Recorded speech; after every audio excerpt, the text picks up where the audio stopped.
Welcome to session 11. Today we are focusing on motivational interviewing and personal accountability. That title may sound clinical, but the lesson is very practical.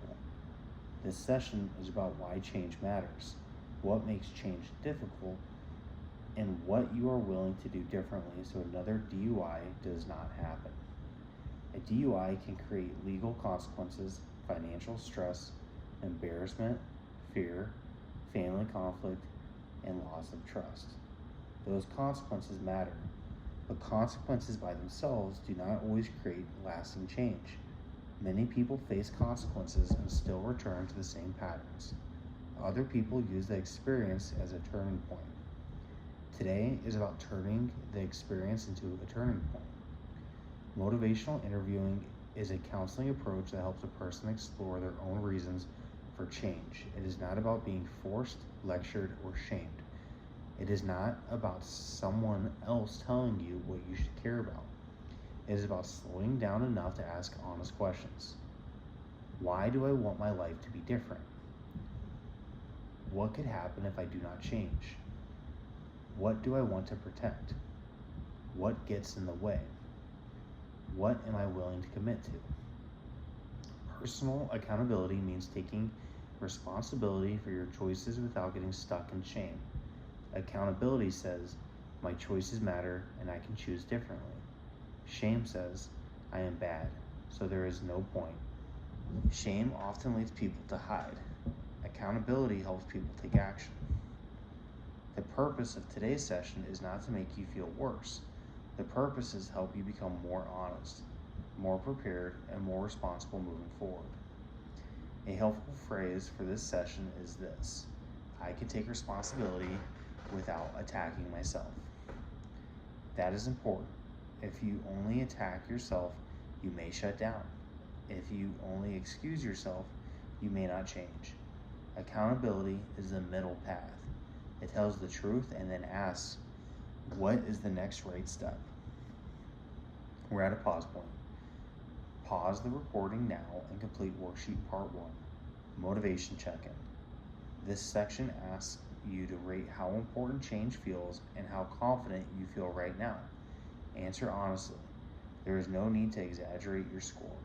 The goal is to know where you are starting. When you are finished, resume the video.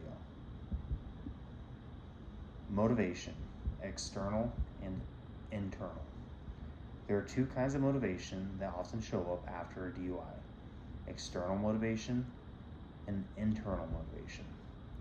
External motivation comes from pressure outside of you. That may include court requirements, fines, probation, license consequence, an ignition interlock, family pressure, employee concerns, or the fear of getting into more trouble. External motivation is not bad. Sometimes it is what gets a person started. A person may come to class because they have to. A person may stop drinking for a period of time because the court is watching. A person may follow rules because they do not want more consequences. That structure can be useful. But external motivation alone is usually not enough for long-term change. If the only reason to avoid drinking and driving is fear of being caught, then the person may still take risks when they believe no one is watching. If the only reason to complete treatment is a court requirement, then the person may stop doing the work as soon as the requirement ends. Internal motivation is different.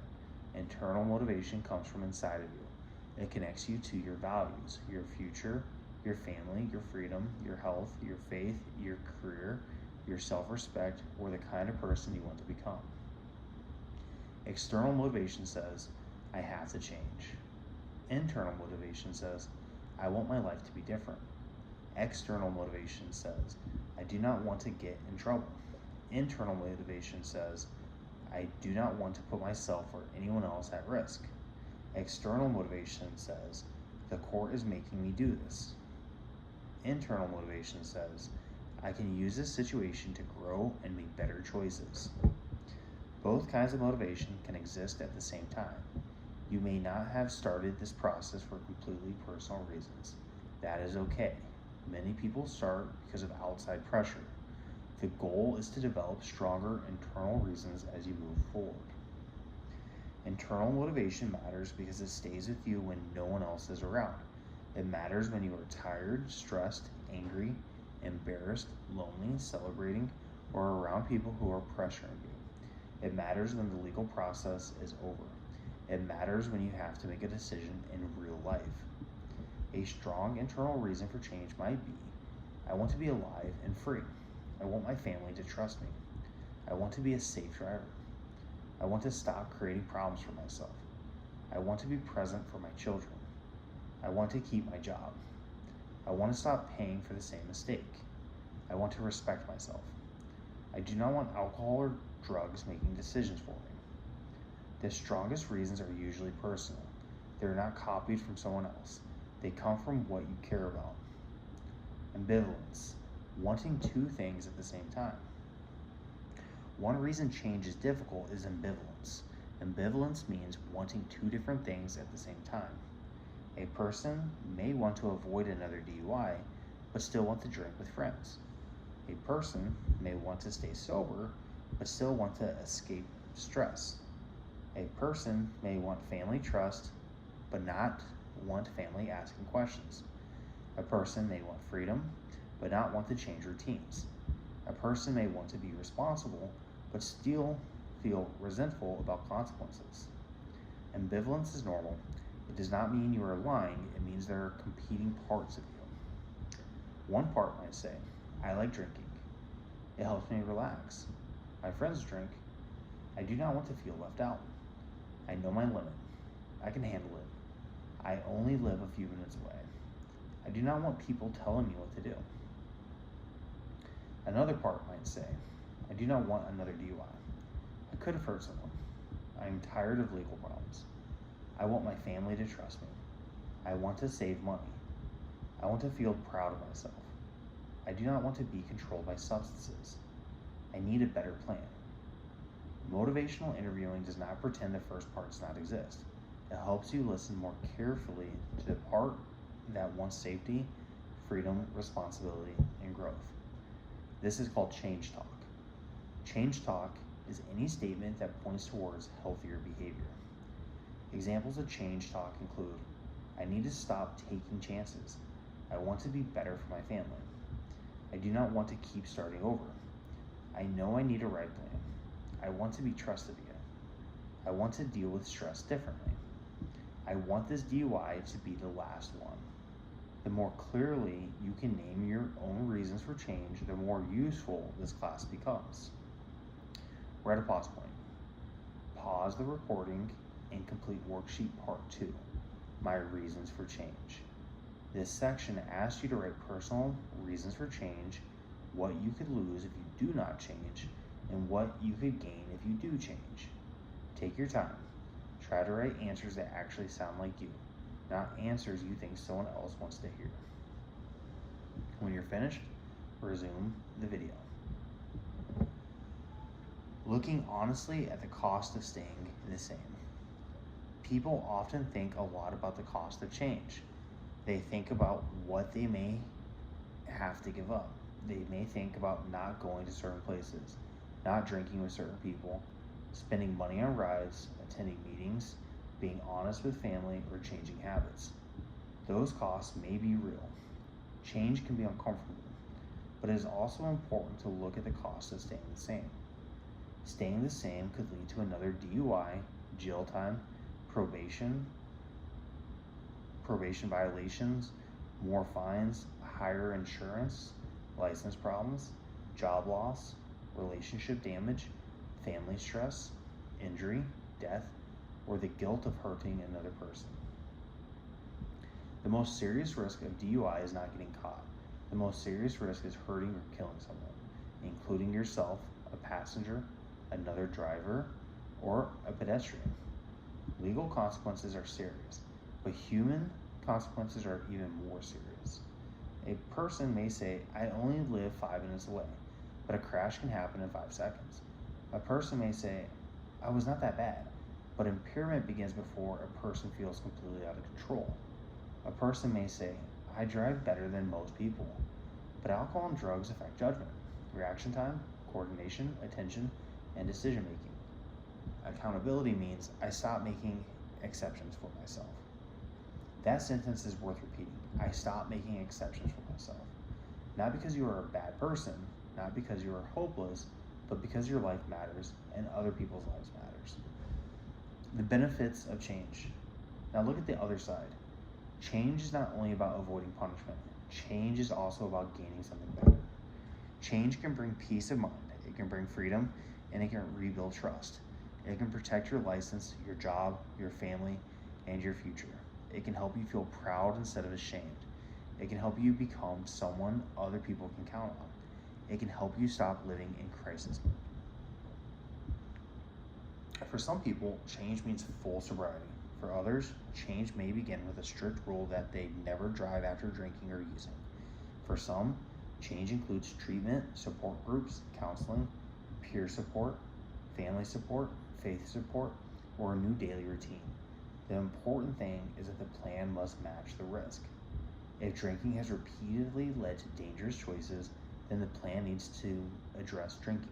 If certain friends increase risk, the plan needs boundaries. If stress leads to substance use, the plan needs stress tools.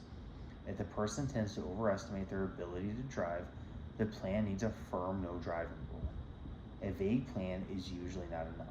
I will be careful is not a plan. I will try harder is not a plan. I will make better choices is a good intention, but it is not specific enough. A stronger plan says, I will not drive after drinking or using. I will arrange my ride before I go out. I will give my keys to a sober person before drinking. I will call support if I feel tempted to drive. I will avoid riding with anyone who has been drinking. I will leave high-risk situations early. I will not keep alcohol in my vehicle. I will attend support when I notice old patterns returning. Motivation becomes useful when it turns into action. Barriers to change. Even when a person wants to change, barriers can get in the way.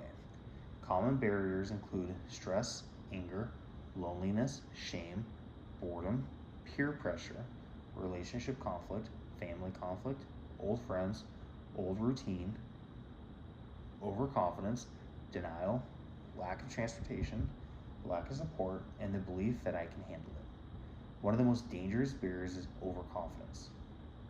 Overconfidence says, I learned my lesson. I do not need a plan. I know my limit. I can still drink. I just will not drive. I will figure it out in a moment. I am fine now. The problem is that the moment is exactly when judgment may be weaker.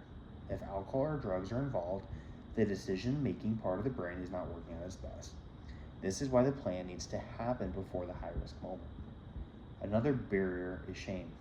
Shame says, I messed up, so I might as well give up. People already think I am bad. I do not want to talk about this. I cannot face what I did. I do not deserve help. Shame can lead to hiding. Hiding increases risk. If you hide from support, avoid honesty, and keep everything inside, old patterns can grow stronger. Accountability is different from shame. Shame says, I am the problem. Accountability says, my choice created a problem, and I can make different choices. Shame says, there is no point. Accountability says, the next choice still matters. Shame says, I should hide. Accountability says, I should use support. Another barrier is resentment. Resentment may sound like this. This is unfair. Other people do worse. The court is just trying to punish me. My family is overreacting. I should not have been pulled over. No one understands. You may have real feelings about the situation. You may feel angry, embarrassed, frustrated, or judged. But resentment becomes dangerous when it keeps you from learning. Even if you do not like the consequences, you can still ask, what part of the situation belongs to me? That question brings the focus back to what you can control. We're at a pause point. Pause the video now and complete worksheet part 3, barriers and accountability. This section asks you to identify your top barriers and practice changing excuse statements into accountability statements. Do not write this section to sound perfect. Write it honestly. When you finish part 3, resume the video. Personal accountability. Personal accountability means taking ownership of your choices, your risk factors, your warning signs, and your plan. Accountability does not mean you blame yourself for every difficult thing in your life. It does not mean other people have never hurt you. It does not mean stress, grief, trauma, poverty, family problems, addiction, or mental health do not matter. Those things may be very real, but accountability means you do not use those things as permission to create danger. A person might say, I was stressed, I was angry, I was celebrating, I was with the wrong people, I did not have a ride, I did not think I was impaired, I just wanted to get home. Those statements may explain part of the story, but they do not excuse driving impaired. Accountability sounds like, my stress was real, and I was still responsible for not driving impaired. My anger was real, and I was still responsible for my choices. My friends influenced me, and I still made my own decision. My lack of planning was part of the problem. If I have to debate whether I am okay to drive, I should not drive. I'm responsible for creating a safer plan before I am in that situation again. That is not meant to be harsh. It is meant to be empowering. If everything is someone else's fault, then you have no power. If you have no power, change feels impossible. But if you can identify your part, then you can change your part. That is where freedom begins. The accountability shift. A helpful exercise is changing blame language into accountability language. Blame statement. My friends made me drink. Accountability statement. I chose to drink around people who were not supporting my goals. Next time I need a safer plan. Blame statement. I only drove because no one would give me a ride. Accountability statement. I did not make a ride plan before drinking. Next time I need a plan before I go. Blame statement. The police were just waiting for people. Accountability statement. I cannot control enforcement. I can control whether I drive impaired. Blame statement. My family keeps bringing it up. Accountability statement.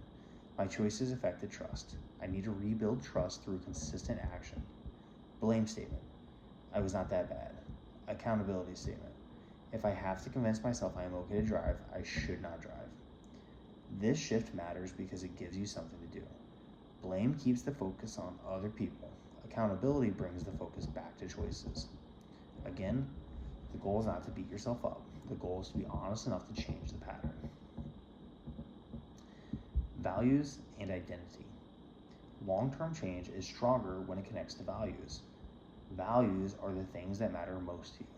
Values may include family, faith, freedom, honesty, health, responsibility, loyalty, parenting, work, culture, safety, peace, respect, growth, independence, self-respect, or financial stability. A DUI often creates a conflict between values and behavior. A person may value family, but DUI behavior scares or hurts family. A person may value freedom, but DUI behavior can lead to jail, probation, and license restrictions. A person may value responsibility, but DUI behavior creates risk for others. A person may value trust, but DUI behavior damages trust. A person may value health, but substance misuse damages health. Substance misuse damages health. A person may value independence, but legal consequences reduce independence. This gap between values and behavior is not meant to create shame, it is meant to create awareness. A direct question is my current behavior helping me become the person I say I want to be? A person does not become responsible by saying they value responsibility. They become responsible by practicing responsible actions. A person does not become trustworthy by demanding trust. They become trustworthy by consistently making choices that can be trusted. A person does not become safe by promising to be safe. They become safe by building a plan and following it. Values become real through behavior. We're at a pause point. Pause the recording now and complete worksheet part 4, Values and Identity. This section asks you to identify your top values and connect those values to future choices. When you finish part 4, resume the video. Commitment to change. Now we move from reflection to commitment. A commitment plan should be clear, realistic, and specific. A weak commitment sounds like, I will do better. I will be careful. I will try not to mess up. I will make better choices. Those statements may be sincere, but they are too vague. They do not tell you what to do when the real situation happens. A stronger commitment says, I will not drive after drinking or using. I will arrange a sober ride before I go to any event where alcohol may be present. I will give my keys to a sober person before drinking. I will leave events early if I feel pressured. I will call one support before making a risky decision. I will attend one support meeting this week.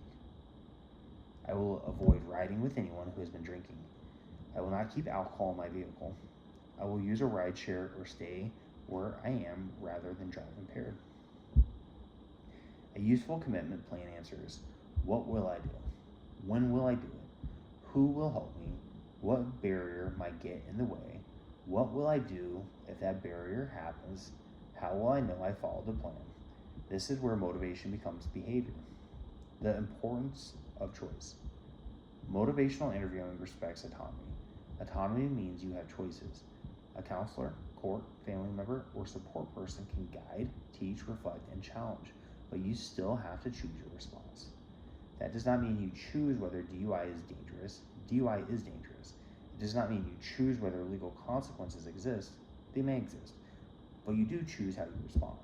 You can choose honesty or excuses. You can choose planning or impulsivity. You can choose support or isolation. You can choose responsibility or blame.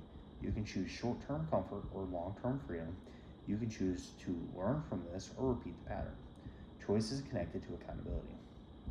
You may not have chosen every difficult thing that has happened in your life, but you can choose the next right action.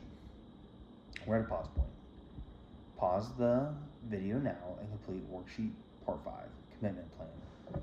This section asks you to write out what you will do before high-risk situations, what you will do if alcohol or drugs are involved, and who you will contact for support. Be specific. This section should be practical enough to use in real life. When you finish part 5, resume the video. Responding to setbacks. Change is not always perfect. Some people have setbacks. A setback does not have to become a full return to old behavior. A setback might be going to a high-risk place, drinking when the plan was not to drink, failing to call support, arguing with family, missing a meeting, riding with someone unsafe, thinking about driving after drinking, minimizing the DUI again. The most important question after a setback is, what do I do next? Shame says, I failed, so there is no point. Accountability says, I need to look at what happened and adjust the plan. A useful setback review includes, what happened? What was I feeling? Who was I with? What warning signs did I ignore? What choice made the risk higher? What support did I not use? What can I do differently next time? For DUI prevention, the bottom line remains clear. Even if there is a setback with drinking or using, you still must not drive impaired. A person can make one mistake without turning it into a second, more dangerous mistake. If you drink after planning not to drink, the next right step is still to not drive. Call someone, use a ride, stay put, hand over keys, ask for help. You are not powerless just because the night did not go perfectly. Accountability is choosing the safest next step. Accountability statement practice. A final tool for today is accountability statement. This is a short statement that tells the truth and points you toward action. Here's an example. I am responsible for my choice to drive impaired. I cannot change what already happened, but I can take responsibility for what I do next. I can learn from this, build a plan, use support, and make safer choices. Another example is, I made a dangerous decision. I'm not going to minimize it or excuse it. I'm going to use this experience as a turning point. Another example is, I do not want alcohol, drugs, anger, stress, or pride making decisions for me. I am choosing safety, support, and accountability. You do not have to use those exact words. Your statement should sound like you. It should be honest, clear, and focused on what you can do next. We're at a pause point. Pause the video now and complete worksheet part 6, Final Accountability Reflection. This final section asks you to write your accountability statement and choose one action step for this week. When you finish part 6, resume the video for the closing. Today, you looked at motivation, ambivalence, barriers, values, accountability, and commitment. The main points are: external consequences may start change, but internal reasons help sustain it. Ambivalence is normal. A person can want change and still feel pulled towards old habits. Change talk strengthens the part of you that wants safety, freedom, responsibility, and growth. Barriers such as shame, overconfidence, resentment, peer pressure, stress, and lack of planning need to be named honestly. Accountability means owning your choices without getting stuck in shame. Values become real through behavior. A commitment plan needs to be specific enough to use during real high-risk moments. If a setback happens, the safest next choice still matters.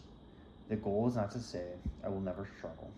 The goal is to say, when I struggle, I will use my plan. A DUI does not have to define your whole life, but it does need to teach you something. It can become a turning point if you're willing to be honest. Take responsibility, use support, and follow a safer plan. The final message for today is, I'm not here only because I got caught. I am here because my choices matter. My future matters. Other people's safety matters. I can take responsibility without living in shame. I can build motivation for my own values. I can choose a safer plan before the next risky moment happens. This completes session 1.